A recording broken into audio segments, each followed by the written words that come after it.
Good afternoon. Safety measures are being expanded across the TTC. That includes an increased number of staff at stations across the transit system. CP24's Steve Ryan joins us now live with more on this announcement. Steve.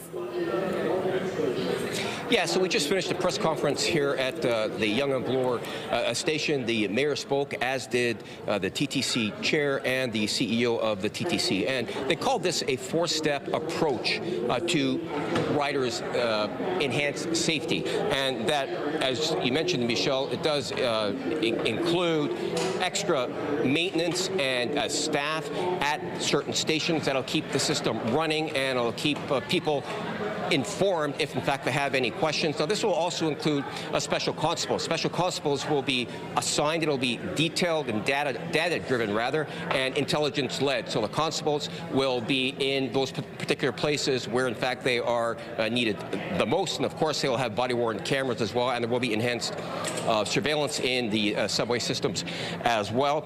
There will be an initiative that will start at TMU station. That'll be AI, and this AI will have the capabilities of predicting safety concerns on the platform, and it will have the ability as well to shut down the power to the subway station and stop the trains as well. So this will predict any potential concerns when it comes to safety, and getting ahead of that, they'll just cut the system altogether. And this is something that's going to be an initiative starting at the TMU station. And the last will be barriers. Again, this will be at TMU. It'll start during the end of this year. And much like in New York City, the barriers will be half walls, if you will, and they'll again just enhance the safety of those on the platforms while they're waiting for their subway trains to arrive. We did hear from the mayor, as I said earlier, and here are some of her comments. Let's listen.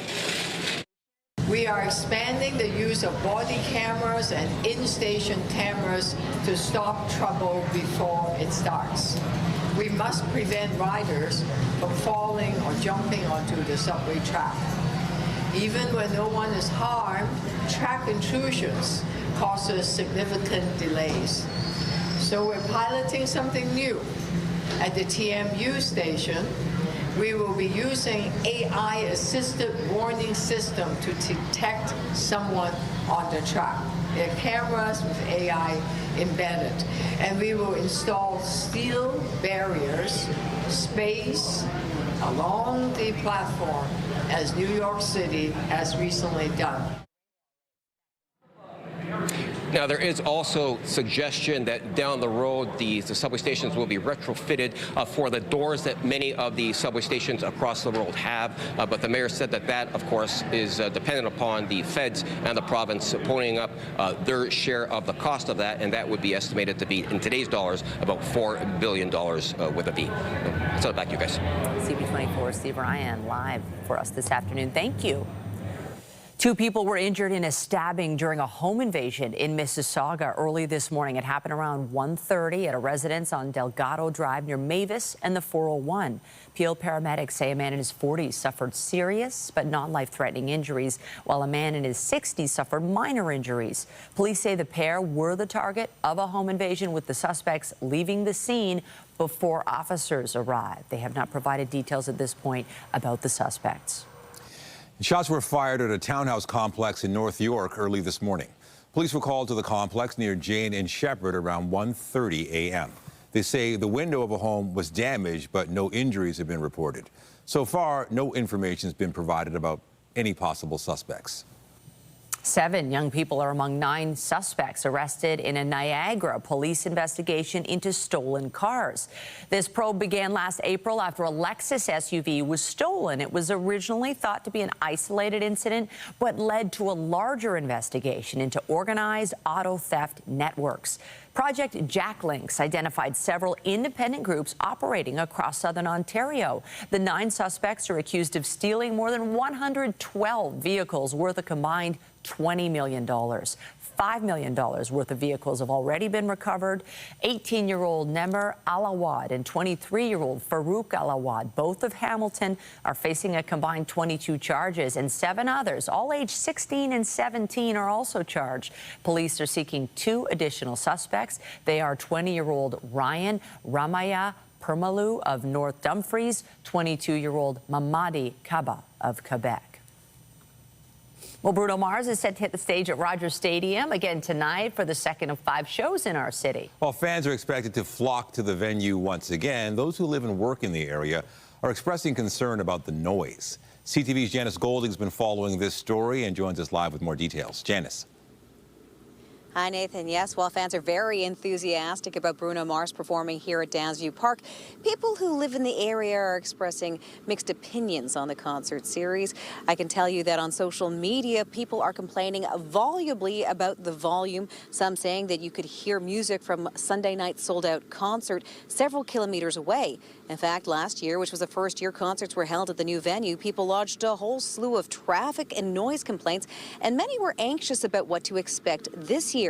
However, Live Nation, the primary operator of the stadium, tells CTV News it has made technical, transportation, and logistical improvements leading up to this year's concert season, which include municipal licensing officers who will monitor sound levels on site and in the community, a strict 11 p.m. curfew for all shows, and improvements to the vinyl cladding on the grandstands to decrease sound travel. We talked to about a half dozen people right across the park this morning, however, and they did say Live Nation's efforts seem to be working. It was a series of concerts last year. It was extremely difficult to relax, to sleep up till about 11 o'clock. This year, whatever revisions they've made has completely addressed the concerns. It was barely audible. Much better. We actually walked by when the concert was happening. You could hardly hear it right outside of the stadium. We're very happy. I think it's absolutely fantastic for the neighborhood. It sort of brings it alive. We go up, we watch the concert from the outside. People bring their lawn chairs, and I have absolutely no issues with it. Last year, the new Rogers Stadium hosted a total of 14 concerts. This year, it's expected to host 20 concerts in all. Bruno Mars will be performing from tonight right through until Sunday. Reporting live, I'm Janice Golding. Now back to Nathan. Thank you, Janice. Still to come, Ottawa is entering into defense negotiations with Saab. We'll have more on the plan to buy a fleet of surveillance aircraft when we come back. The Building Industry and Land Development Association says the enhanced HST rebate program had a positive impact on the GTA's housing market last month. The group says the low-rise sector passed its 10-year average for the first time in 3 years. However, the same boost was not seen in the high-rise market, with condo sales continuing to lag. There was a total of 1,100 new home sales last month. That's up significantly from the record low of April of 2025, but still 55% below the 10-year average. The turbulent spring weather could be a preview of the summer, according to the Weather Network. It's released its seasonal forecast for June, July, and August.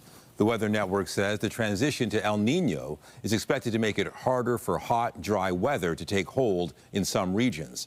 Ontario could be cooler than seasonal, with a frequent threat of showers and thunderstorms in the southern and eastern parts of the province. In Western Canada, the summer is expected to be warmer and drier than normal, sparking concerns about wildfires and drought. City officials held a news conference this morning outlining their plan to deal with the extreme heat this summer. It comes as Toronto is expected to be busier than ever, particularly with the FIFA World Cup in town. CTV's Beth McDonnell joins us live now with more on the steps the city will be taking. Beth. Michelle, we're headed into summer, and the City of Toronto wants everyone to be aware of the signs and symptoms of heat stroke and illness. The city says summers in Toronto are getting hotter and longer. Last year, there were 29 heat warnings, double the number of days from the previous year. The city's strategy to help everyone stay cool and comfortable is already active and runs until September 15th. That includes opening 500 cool spaces for people to find relief. You may remember last year the city had problems keeping some pools open during the June heat wave. The city says that has been fixed. Other ways to keep cool involve choosing the right clothing. That means light and loose, limiting time in the sun, and planning high-intensity activities during the cooler hours of the day. It's important to understand the signs and symptoms of heat-related illness. Early symptoms include a heat rash or skin irritation from sweating, muscle cramps from dehydration, sweating, weakness, dizziness, nausea, or swelling of the hands, feet, or ankles. A cornerstone of this strategy is the Heat Relief Network, which is a collection of more than 500 cool spaces across Toronto that anyone can access. These are spaces you already know and trust. They're libraries, community centers, civic centers, pools, splash pads, and select indoor public spaces. 25% more aquatic staff to address the staffing issues that we faced last year early on in the season. We actually did that last summer as we got into it. So we're in a really good position for this year.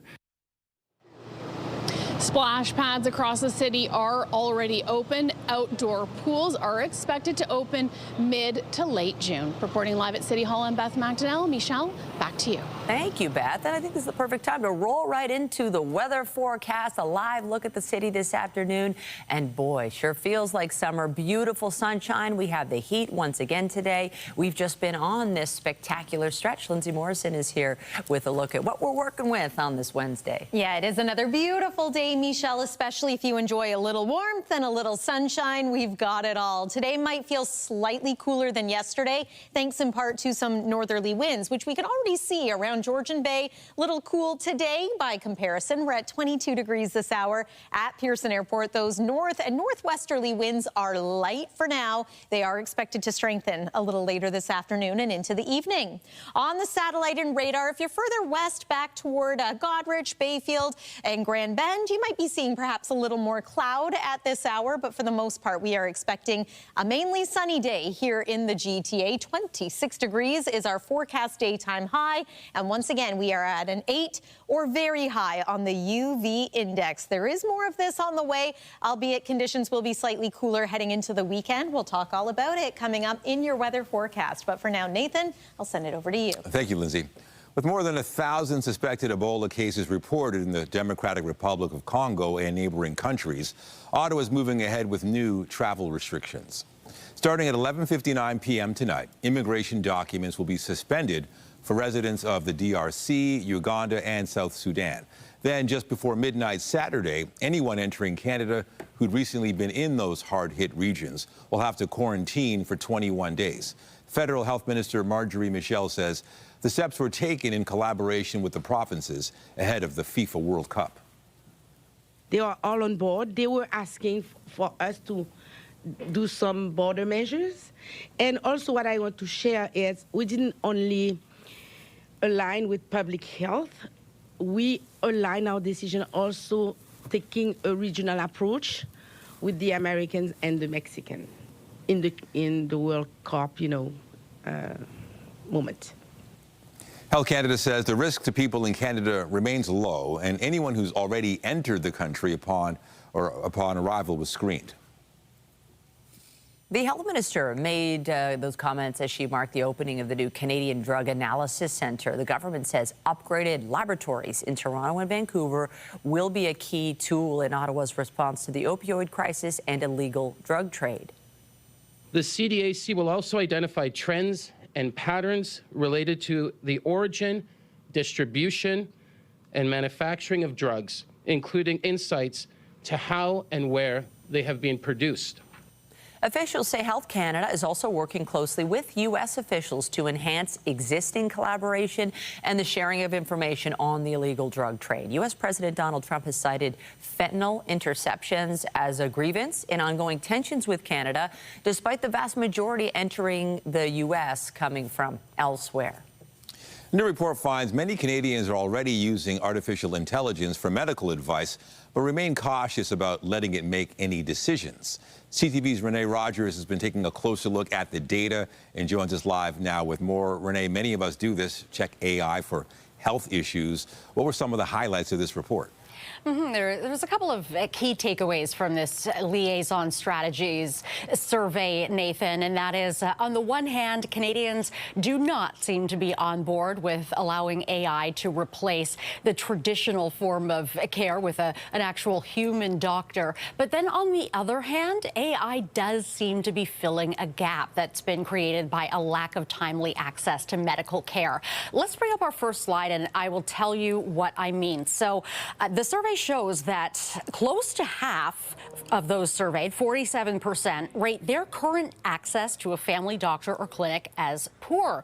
Well, roughly the same amount, 46%, say that yes, they have used an AI chatbot for medical advice in the past year. Now, a slightly lower number, 42%, say that they're even comfortable with AI scanning their x-rays or even looking at their skin to see if they have skin cancer before they get in to see an actual doctor. So the survey really showing us here, Nathan, that Canadians are at least open to incorporating AI into their medical care, but that openness only goes so far. And what does the survey reveal about how Canadians use AI for medical assistance? So while they might be willing to go to AI for advice, they're not necessarily putting all of their trust into this new technology. Let's bring up our second slide to show you. For example, less than half, 39%, say that they would be willing to share their medical records to help improve AI, even if those records were anonymous. Now, just under a third, 31%, would allow AI to take notes during a doctor appointment. Only about a quarter, or 27%, of Canadians would prefer an immediate diagnosis instead of waiting for an actual doctor. And here's where it gets really low. Only 13% would be comfortable taking that human element out of it altogether. So getting a diagnosis and a prescription by AI only. Now, this survey, of course, comes as we've been seeing a lot of rapid advancements in AI in the medical system here in Canada, whether it's to ease the administrative burden, whether it is to help diagnose patients or even predict their outcomes. But even despite these rapid advancements, Canadians not so willing to replace that human-to-human healthcare model that we're all used to. Understood. CTV's Renee Rodgers in the CTV National Newsroom. Thank you. You're welcome. A new report from the Canadian Chamber of Commerce indicates a small group of cities drove the country's progress on diversifying trade last year. The report says Toronto, Calgary, Ottawa, Gatineau, Saskatoon, and Kelowna made the strongest gains in export diversification beyond the American market in 2025. Calgary and Ottawa-Gatineau posted the largest increases, both topping 64%. The report says many other cities did not see the same gains as manufacturing regions in Ontario, like Oshawa and Kitchener, continue to deal with weaker overall trade performance. Western premiers wrapped up their summit in Kananaskis, Alberta, yesterday. While the meeting was focused on unity, questions about Alberta's referendum on possible separation continue to create tension. CTV's Kathy Lee has the story.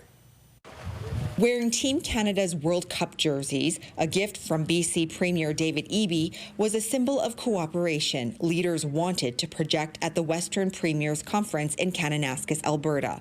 The two-day gathering wrapped up with a commitment to growing the economy as a united Canada. Despite the optics, Alberta's separation movement dominated the meeting. I disagree profoundly with Premier Smith's referendum. I think it is a huge mistake. Premier Danielle Smith's referendum would ask Albertans whether the province should remain in Canada or begin the process toward a future binding separation referendum. She continued to defend the decision. We have to address the legitimate grievances that have come from 10 years of economic attack on our province. The debate comes after a judge struck down the Stay Free Alberta separation petition, ruling First Nations were not adequately consulted, a decision that sparked friction between premiers. The issue, I think, in the court is whether that duty to consult should apply to citizen-initiated petitions. And that's where I think that the court erred in judgment. I think we know that is not correct, a lot of what you just said there, Premier Smith. It is not up to the petition gatherers to fulfill the duty to consult. It is up to you as the Alberta government to fulfill the duty to consult. Separation talks aside, the leaders also discussed expanding trade corridors, building major infrastructure projects, and growing the economy through energy development. The leaders also called for fewer federal barriers and quicker approvals for major projects, saying Western Canada needs to move faster to compete globally. Kathy Lee, CTV News, Kananaskis, Alberta. Ottawa says it is entering into contract negotiations with Swedish aerospace and defense company Saab to buy a fleet of surveillance aircraft. The globalized airborne surveillance capability can track objects and signals up to 650 kilometers away. and they'll share in real time that information with the Canadian forces and our allies. At the heart of the globalized system is the Canadian-made Bombardier Global 6500, an aircraft that includes 20% U.S. content, which gives a sense of just how integrated these defense systems are. Saab and Bombardier's expertise is transforming a modern jet into a cutting-edge surveillance aircraft with altitudes of over 30,000 feet. CTV's Rachel Aiello joins us live now from Ottawa with more on this announcement. Rachel, what more have you learned about it and the timing here? Yeah, good afternoon. So what I can tell you about this announcement from the Prime Minister is that Canada is now amid negotiations to procure what's called Global Eye. This is an air surveillance system that is created by Swedish company Saab, and that technology is actually used in Canadian-made Bombardier jets. So what the federal government is after here is securing a contract that would see at least 1/3 or 40 of these jets of the fleet be made in Canada over the next 15 years. And the timing of the Prime Minister making this announcement now is significant because it is a clear signal that the federal government is keeping good on its commitment to pivot away from U.S. defense procurements, because the other option Canada had for this similar type of surveillance system would be to go with U.S. manufacturer Boeing. So indicating that Canada is turning to its European allies and linking up with Saab for this contract. Hopefully, at least the negotiations are going towards that route now. The Prime Minister has indicated that that is the path Canada could be going for other potential major procurements, and given this decision now is notable because later this afternoon the Prime Minister is actually going to be headed to the United States to give a big speech in New York City. Now there's another headline out of Ottawa today, the resignation of Stephen Guilbeault. I know the Prime Minister spoke about this. What did he say? Yeah, absolutely. So earlier today, we heard from the Prime Minister when he was asked about Stephen Guilbeault's resignation. So let's play a bit of what the Prime Minister said, and I'll give you the details on what we know now about Guilbeault's standing. Of course, it's for him to make decisions about his career and the next stage of career. All aspects of all our careers, even journalists, even prime ministers, get to a point where things change and they make people make decisions. And I very much respect that. And as I say, I've enjoyed it, and I wish him all the best. And I'm sure, in some way, shape, or form, we'll have an opportunity to continue to work together on issues of interest. And so a courteous comment from the Prime Minister there indicating essentially this didn't really come as a surprise to him. And what we can now confirm is that behind closed doors in that Liberal cabinet meeting, Liberal caucus meeting, this morning, Guilbeault has confirmed that he will be resigning as a Liberal MP, and he's offered a statement giving a bit more details on the timing. So he's going to stay as a member of Parliament until the summer. So presumably he'll stick around until the House rises mid-June and will remain a member of the Liberal caucus until then. And then it's sometime this summer that Guilbeault says he will be formally resigning his seat, which would then open up the need for a by-election in that riding. Guilbeault in the statement saying that he will be speaking more to this in the House of Commons around 4 p.m. To what extent is this a blow for the Liberal Party? Well, certainly it's going to be a big loss for the progressive flank of the Liberals. Clearly, what Guilbeault is signaling here in leaving federal politics altogether is that he is increasingly uncomfortable with the direction that Prime Minister Mark Carney is going on the environment and climate change. I think directly linked to some of the announcements we've been seeing recently about developing more natural resources, advancing that pipeline with Alberta. What Guilbeault is signaling here is that he can essentially stand by and support a government that is pursuing those policies. And so are there other Liberal MPs who feel similarly that the Carney government isn't taking climate change seriously enough? That could be a risk down the line. And certainly in the short term, once he vacates his seat, Guilbeault's departure will mean a slightly less stable majority for Prime Minister Carney. CTV's Rachel Aiello live in Ottawa today. Thank you. As the federal government looks to make more deals with partners other than the U.S., the Natural Resources Minister confirms plans are proceeding in an effort to supply liquefied natural gas to Germany. This marks a major milestone for this project as it advances towards its final investment decision, its construction and production. Through this agreement, CFE will purchase 1 million tons per annum of LNG for up to 20 years, beginning in the early 2030s. The gas will be shipped from the yet-to-be-built Silicium's plant and export terminal planned for northern British Columbia. The project has regulatory approval, but the partners have yet to make a final investment decision, which would clear the way for construction to begin. Turning to the war in the Middle East, U.S. President Donald Trump is set to host a cabinet meeting today as pressure mounts for a resolution on the ongoing war with Iran. The ceasefire between the two nations has continued to be put to the test, with Iranian forces threatening retaliation over U.S. strikes near the Strait of Hormuz. Shipping through the vital waterway remains restricted, and President Trump is facing growing pressure to end the conflict and reopen the strait after recently signaling both sides were close to an agreement. In Lebanon, Israeli airstrikes have killed at least 31 people in one of the deadliest attacks since a ceasefire took effect in April. Israeli forces launched attacks near Lebanon's largest dam, sparking anger from officials over concerns about possible damage to key civilian infrastructure. The strikes come as Israeli soldiers begin carrying out ground operations beyond the northern boundary of Israel's self-declared military security zone in southern Lebanon. Israel says it's operating to protect residents in its north from ongoing rocket and drone attacks by militant group Hezbollah. Here at home, taking in a FIFA World Cup game next month in Toronto, where Vancouver is costing some fans thousands of dollars. However, in one American city, locals are being offered the chance to take in a game for just $50. CTV's Andrew Johnson looked into this price discrepancy. A World Cup win for New York City's mayor. These 1,000 tickets are going to be split into batches of 150 tickets for each of the 5 group stage matches and 2 knockout round matches in New York, New Jersey, and tickets will cost only $50. New Yorkers priced out of the World Cup have a shot every day this week at $50 tickets in a daily lottery. If I win, I'll be there. Mayor Zoran Mamdani negotiated the approval to sell discount tickets to the public with FIFA President Gianni Infantino. That got us thinking about Canada's 2 host cities and why affordable tickets are not being offered to the public here. We asked the Vancouver Host Committee about that. Here's what we learned. The municipality is in possession of 9,000 match tickets across Vancouver's 7 games. Of those, 1,600 were provided to the city by FIFA and 7,400 were purchased by the city.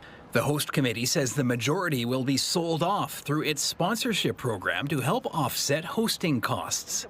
This urban planning specialist doesn't like the look of those optics. So purchased with taxpayer funds, but we don't know how much they're actually going to charge, right? I don't even know if we know how much they paid for the tickets. And to do so in a way that is transparent and honestly just fair.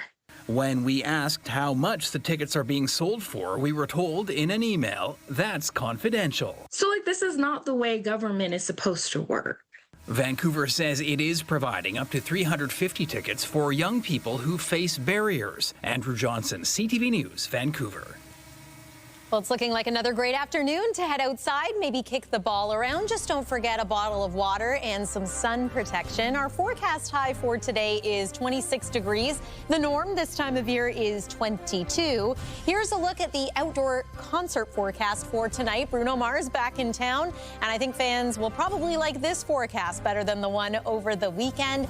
We are continuing to watch this omega blocking pattern and a heat wave in Western Canada, but for us, it's a little bit of heat, but also a bit of cooler air in time for the weekend. We'll talk about your 7-day forecast on the other side of this break here on CTV News at noon.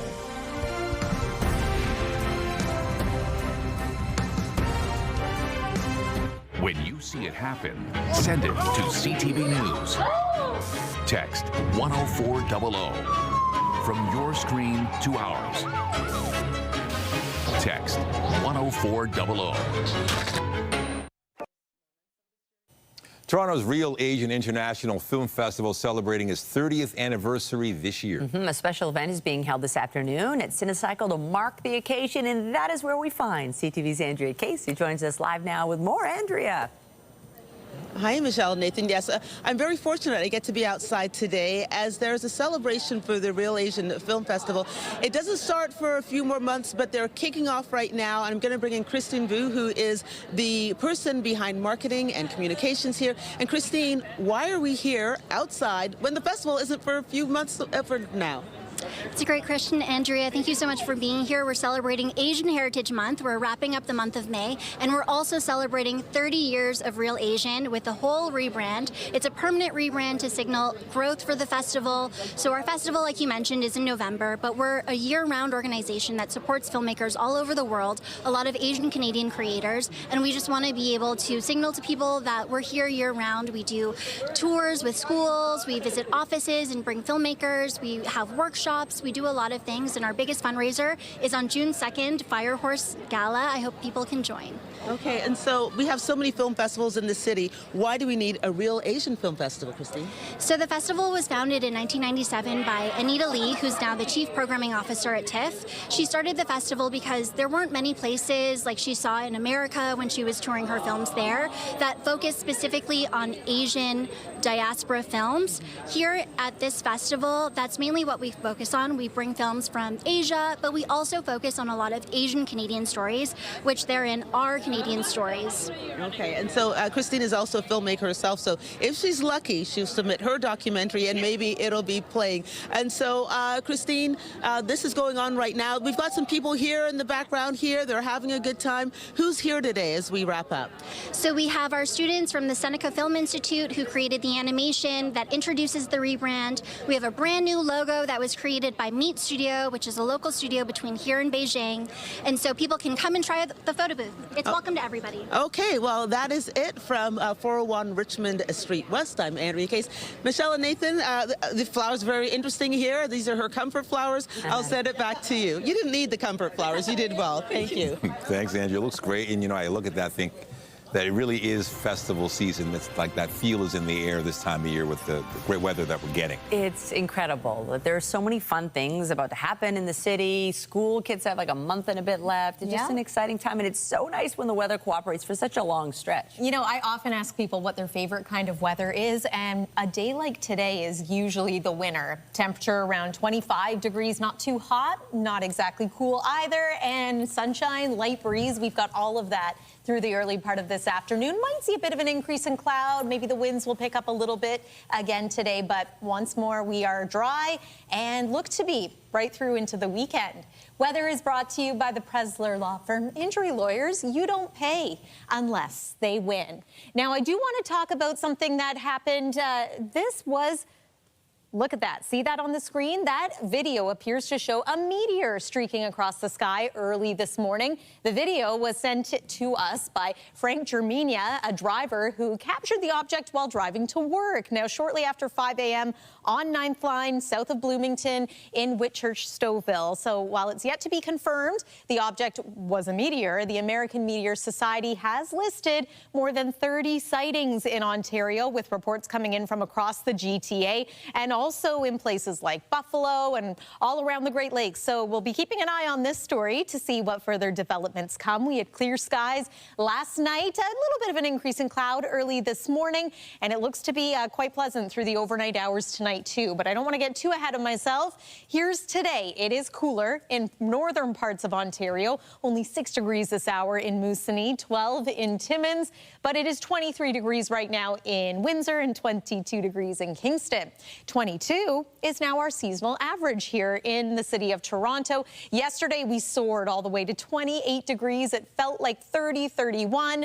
Today, not quite as hot, not quite as humid. We've got that northerly breeze that I mentioned. And overnight tonight, we look to drop to about 13 degrees, which is on the warm side of seasonal. Not quite as warm as it was last night. But again, no complaints, I don't think anyway, from most. Here's tomorrow, a sunny and seasonal day. That northerly wind is still going to be with us. And as we take a look at some of the forecast highs across our province, you'll notice that just about everyone is where we expect to be this time of year. Note that Collingwood in the teens, for example, with that north wind off of Georgian Bay. It might be feeling a little bit cool in parts of Cottage Country, Muskoka, the Kawartha Lakes as well. 23 degrees is your forecast high tomorrow in Trenton. On the satellite and radar, I mentioned this little bit of cloud here. Maybe seeing that too in the west end of the GTA, but elsewhere, beautiful blue sky once again. A brilliant day. Get outside, enjoy. This is a nice dry stretch of weather if you're looking to do something like pave your driveway or maybe stain your deck. There's one slight chance of a shower, and it's on Friday, and it's really not looking like much of anything. So here's Thursday. Might just pause this here as we make our way into Friday. There's that quick chance of a shower. Again, should be mostly dry in most areas, and the 7-day forecast shows a nice looking weekend, a little cool for Saturday, and seasonal as we kick off the month of June. That's the weather for now. Nathan, over to you. Thank you, Lindsay. Still to come, the Jays will be looking to win their series with the Miami Marlins this afternoon. We have a preview of the game when we come back.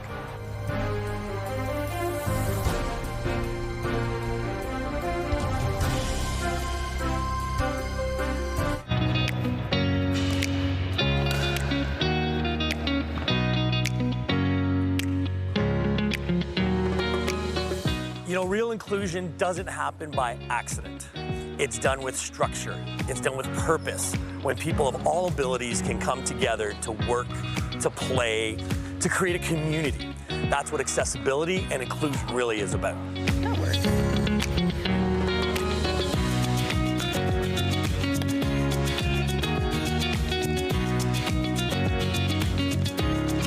Okay, Megan Pollock, fitness guru.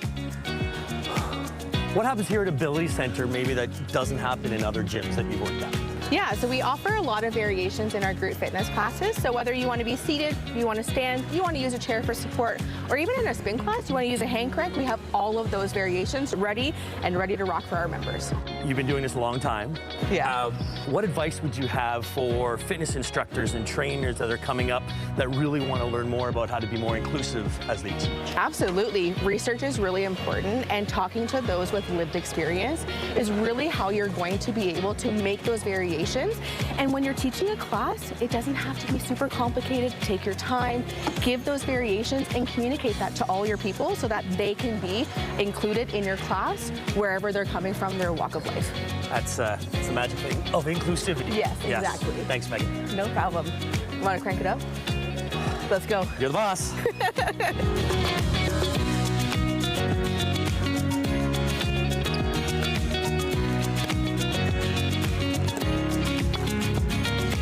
When everyone is welcome, something amazing happens. Assumptions disappear. We all feel like we're part of something together. We can all have fun in the same inclusive environment. It's time to play.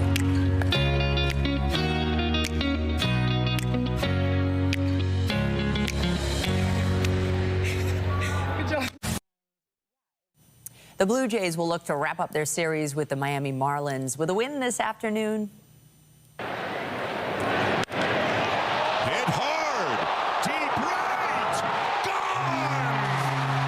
That was a fun moment. Jesus Sanchez struck that big blow in last night's game, hitting a grand slam in the 6th inning. The Jays went on to win the game 8-1. Kevin Gausman is due to start the series finale with first pitch set for just after 1 this afternoon, so shortly at Rogers Center.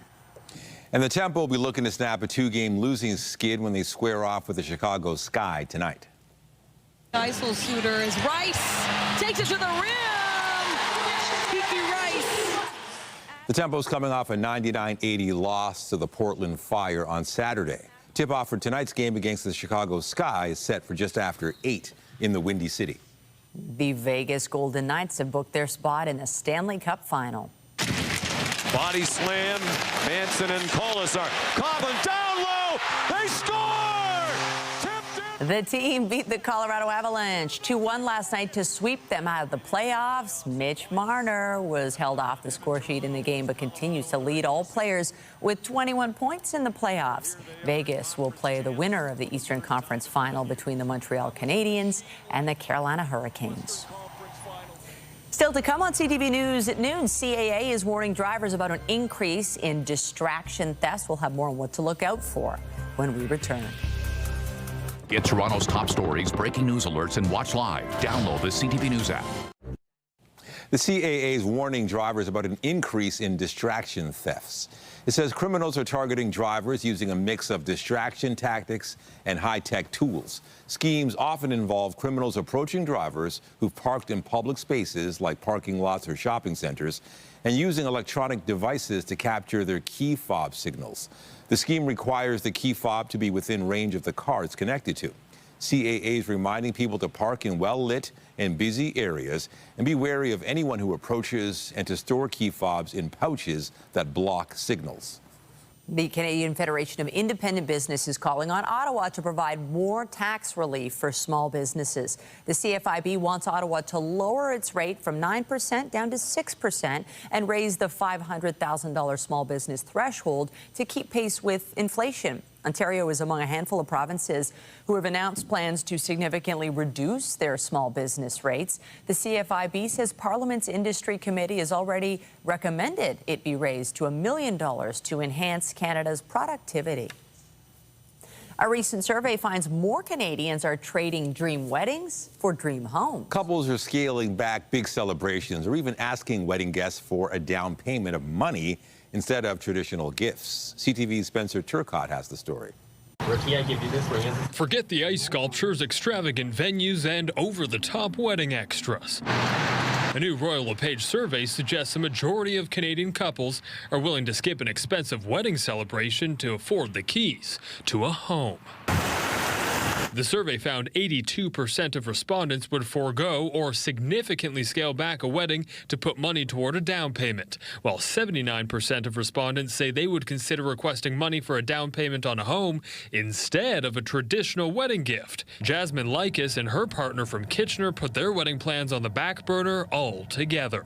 This was an opportunity that I had where I could purchase a house, and it's like, this may delay if we want to have a wedding at some point, but this is a chance to still live together in town and really build a life together. An average wedding can cost tens of thousands of dollars, money some couples say could be better spent on entering a competitive housing market, but one that has been more favorable for buyers lately. So I think a lot of people are going, hey, there's a moment now that we qualify for what we want or close to what we want. We don't want to miss that moment. Experts say young buyers are increasingly treating condos and starter homes as stepping stones, focusing less on lavish celebrations and more on building long-term equity. In 2023, the Canadian government put in the First Home Savings Account, which is actually a really, really great account where you get the tax deduction when you put the money in.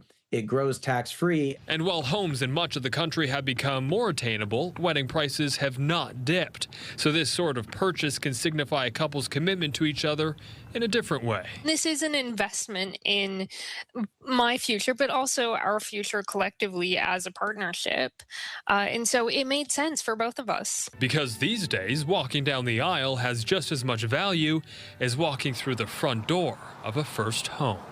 Spencer Turcotte, CTV News, Kitchener. Coming up, swinging into action. A Spider-Man impersonator is working to connect his community in Fredericton. We'll have those details when we come back.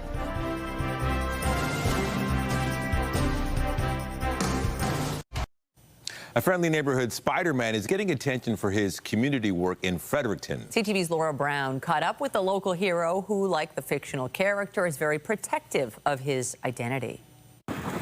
His spidey senses told him the world could use a pick-me-up. So he put on the mask. I just wanted to come out, hopefully inspire people, do a good deed, make people laugh, and just kind of spread joy in whatever way I can.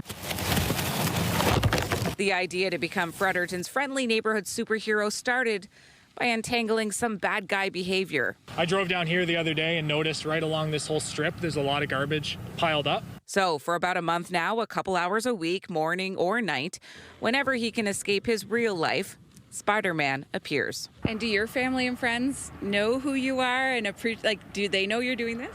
And nobody knows. No, I'm very sneaky. Just as Peter Parker intended. I definitely noticed the Green Goblin lurking around. So. Frederictonians are taking notice and leaning into the Marvel. Spider-Man is cool, but I'm more of a Batman guy. but no. It just causes people to be more social and to talk to people, right? I think that's just the valuable thing in community, is just getting more people to talk to each other. I've seen him on TikTok. I said, if I go to Ferry, maybe I'll get lucky and see him. Well, I did. He claims he's not looking for fame or fortune, but something that means a lot to this Spider-Man is showing children they can do good simply because it's the right thing to do. The saying with Spider-Man is everyone can wear the mask. It doesn't have to be someone special. It can be boy or girl, any gender, any person, anywhere in the world can help out in their own way. A reminder that with great power comes great responsibility. Laura Brown, CTV News, Fredericton. Well, we know he's Peter Parker. I'm just wondering about the mask on a day like today. Breathing. Oh, it would be really hot. It would be really hot out there. Probably want to shed the layers. Yes. Well, today I'm thinking is a pretty nice day if you want to go organize a community cleanup. Why not? Nice little light breeze out there. Lots of sunshine, too. Into tonight, we remain on the warm side of seasonal. Perhaps not quite as mild as overnight last night. And did you see that sunset last evening? It was gorgeous. 13 degrees is what we're forecasting for a low tonight. Again, 11 is the average at this time of year. And then tomorrow, a seasonal day as well. 22 degrees is the forecast daytime high under a mainly sunny sky. Do whatever you want outside in this weather. If maybe golfing is part of your plan, no need for a rain check. Just a light northerly breeze could influence your game. 7-day forecast looks like this. Again, skipping ahead to the weekend, you can go ahead with those outdoor plans. And the first few days of June are looking sunny and seasonal too. Nathan and Michelle. All right. Thank you, Lindsay. And that's it for CTV News at noon. Remember, you can get Toronto's breaking news all day long on CP24 and at ctvnewstoronto.ca. For Lindsay Morrison and all of us here, have a pleasant afternoon. I'm Michelle Dubé. And I'm Nathan Downer. Be sure to join us later for CTV News at 5 and 6. Have a great day.